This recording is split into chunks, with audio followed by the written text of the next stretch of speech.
cérémonie du Memorial Day s'effectue un travail de l'ombre peu connu. Certains soldats n'ayant pas de parrain, bouquets et gerbes seront défaits afin que chaque croix soit fleurie. À Neuville seront ainsi déposées demain 5328 fleurs. Cet après-midi, Bruxelles sera envahie par les manifestants de la Gay Pride. La dernière édition en 2005 avait atteint un nombre record de 25 000 participants. Une Gay Pride qui cette année, à l'approche des élections communales, sera à la fois festive et politique. Les organisateurs demandent en effet la mise en place d'une vraie politique d'égalité des chances en faveur des homosexuels.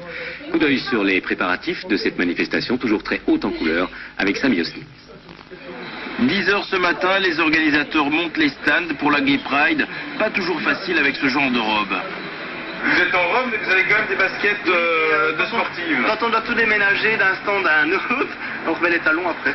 Est-ce qu'on peut parler de déguisement? Non, c'est pas un déguisement.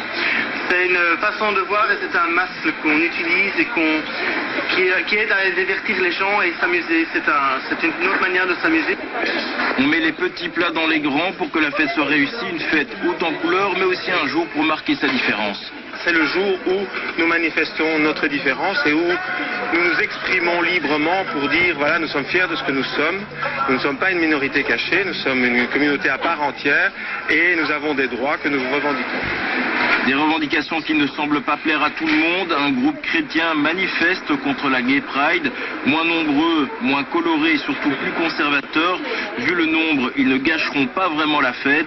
Le comble, c'est qu'une célébration religieuse pour les gays a lieu à quelques mètres de là. Au contraire, c'est très important de rester au sein de cette église et de faire un travail d'information, de sensibilisation des différentes communautés chrétiennes.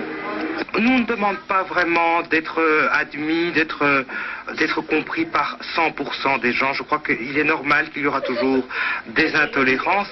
D'ailleurs, nous-mêmes avons nos propres intolérances. On l'a encore vu il y a quelques jours, ce dramatique incident, si je peux parler d'incident à Anvers. L'intolérance se trouve partout et c'est un combat de tous les jours. Mais aujourd'hui, place à la fête, un bar installé au Pâté Palace sert de quartier général à l'organisation. Le cortège devrait lui démarrer vers 14h à travers le quartier de la Bourse. Les organisateurs attendent 25 000 personnes. L'Allemagne sous le choc ce matin. Hier soir à Berlin, un jeune garçon de 17 ans a blessé 28 personnes à coups de couteau. Il s'était glissé parmi la foule qui assistait à l'inauguration de la nouvelle gare de la capitale allemande. Il aurait choisi ses victimes complètement au hasard. La police ne sait absolument pas ce qui a pu le pousser à commettre un tel acte. Gérald Vandenberg. Les Berlinois inauguraient leur nouvelle gare en grande pompe hier soir. Mais au moment où les dernières fusées éclataient dans le ciel, un jeune garçon de 17 ans se livrait à une véritable attaque en règle contre les passants rassemblés dans une rue voisine de la gare. Il a donné des coups de couteau à au moins 28 personnes. Plusieurs témoins ont utilisé leur GSM pour appeler la police. Nous avons immédiatement envoyé des policiers et des pompiers sur place. Ils nous ont confirmé qu'un homme avait agressé au couteau une vingtaine de personnes et que 4 d'entre elles étaient gravement touchées. Les blessés ont été transférés à l'hôpital et nous avons arrêté un jeune homme de 17 ans. Le jeune garçon a été arrêté sans ménagement par la police. Il est originaire du quartier de Neukölln, réputé difficile. Son casier judiciaire est déjà assez lourd. On y retrouve traces d'autres agressions et de dégradations matérielles.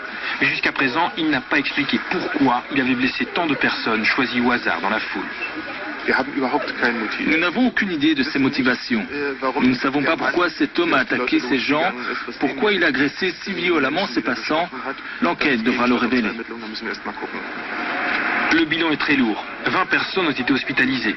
L'une d'entre elles serait mortellement blessée. La police